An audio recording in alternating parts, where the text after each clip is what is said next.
want to immediately bring in Ted O'Brien, the now former Deputy Liberal leader, who's joined us immediately after this. We saw Susan Lee thank you as well for your role as Deputy.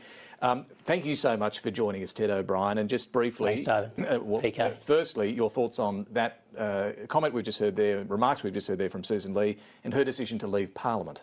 Well, very sad to hear that she's going to be leaving Parliament, but can I say that I think what we saw from Susan there is her greatest qualities.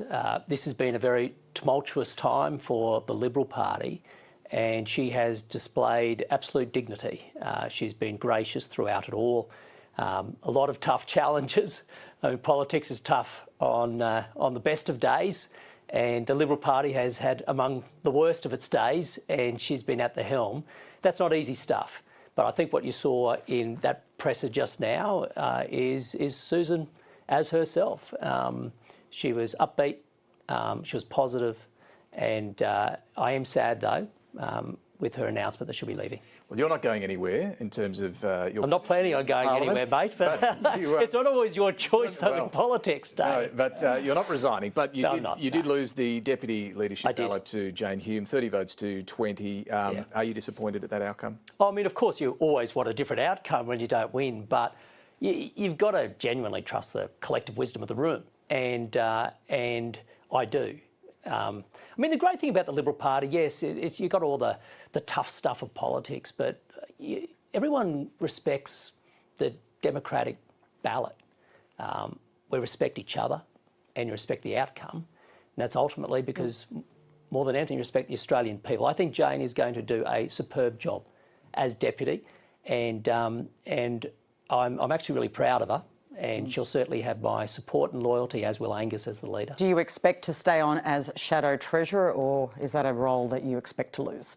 Oh, PK, I would like to stay on in that role. However, I also respect the fact it's really the decision of the leader, and I'll serve wherever the leader Have you decides told Angus Taylor you'd like to stay on as Shadow Treasurer? PK, you always ask the hard questions, but I don't ever disclose the personal conversations I have with colleagues. Okay. But since I've just told you, you could probably take it that one way or another he might. You probably weren't just telling me, Ted O'Brien, because I can't make you Shadow Treasurer. I have another question, David, I'll throw to you in a second, but I just have to ask. Sure. Susan Lee has now said she's going to quit the Parliament. That means there's a by-election in her seat of Farrer. Does that position need to be pre-selected, a woman be pre-selected for that role? Because if she goes, I think you're down to 5 in the reps. In the reps, women, and that's embarrassing, isn't it? Well, there's no doubt that we need more women representing the Liberal Party. You know, one of the things I'm most sad about, I think we had 29 fantastic female candidates at the last election who are not sitting in the Parliament. They didn't win their seats. And that is a loss for us as a party, but it's also a big loss for the Australian people.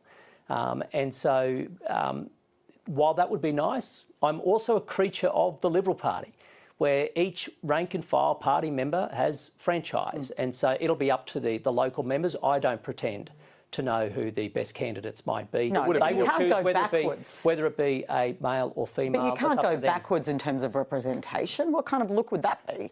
Well, this is where you make the comments, PK. Ultimately, it's really up to the party members.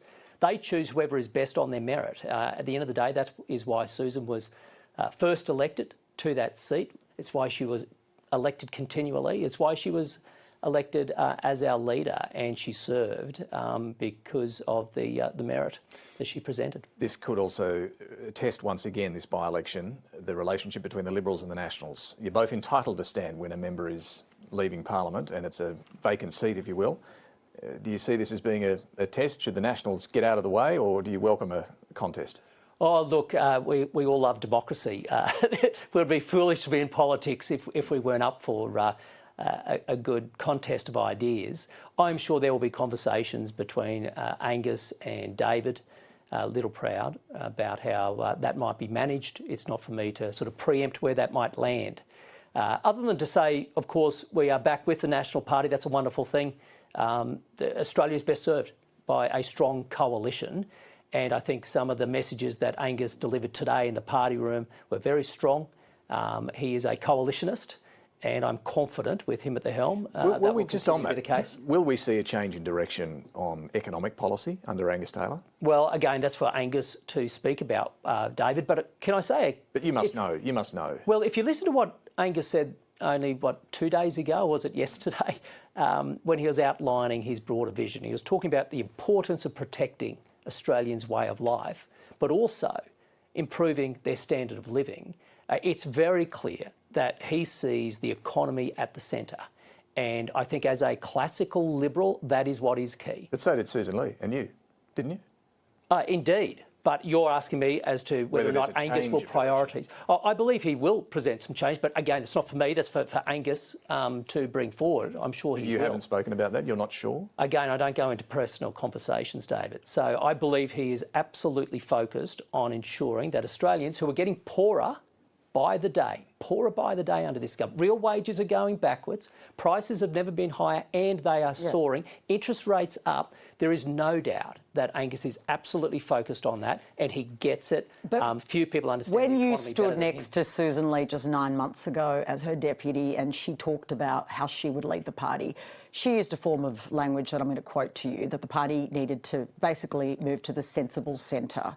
You've just elected a Conservative leader that wants to move into the values space. Is that the sensible centre? Well, when, PK, you talk about the sensible centre, here's what I think the sensible centre is. It's basically the values that Australians consider to be their own values. I think those values are Liberal values. So you can talk about left and right and, centre. It is going back to what unites Australians, are the very values that unite the Liberal Party. And so, again, that is the freedom of the individual, the importance of the family, the importance of enterprise and entrepreneurship. But how about on the some notion of those that with culture rights war come issues, responsibilities. So, a bigger focus on those. What's your reflections on that? Again, now you go to specific areas of policy. Again, it'll be up to Angus to lay that out. But I have every confidence that he knows exactly where we're going to be going. He brings an enormous amount of experience, very deep intellect, and there's a reason why the collective wisdom of the room chose him to lead. And so, do you agree was the smartest person in the shadow cabinet? Oh, look, there's a lot of smart people in the shadow cabinet. I dare say our new leader is up there as the best of them. OK, look, we're going to hear from Angus Taylor very shortly. We are going to let you go, but just finally. Sure. Clearly, you wanted to stick with the existing leadership arrangements, Susan Lee and yourself as deputy. But what do you think Australians should make of the change your party has made today? Oh, look, I think Australia should know that we take one thing more seriously than anything, and that is saving them from a really bad government. There's been so much focus on us talking about ourselves as a Liberal Party. But in truth, it's not about saving the Liberal Party. It's about saving Australia, because Australians are getting poorer. But a prerequisite for that is to have a strong Liberal Party that will hold a very bad government to account and develop a positive plan for the future.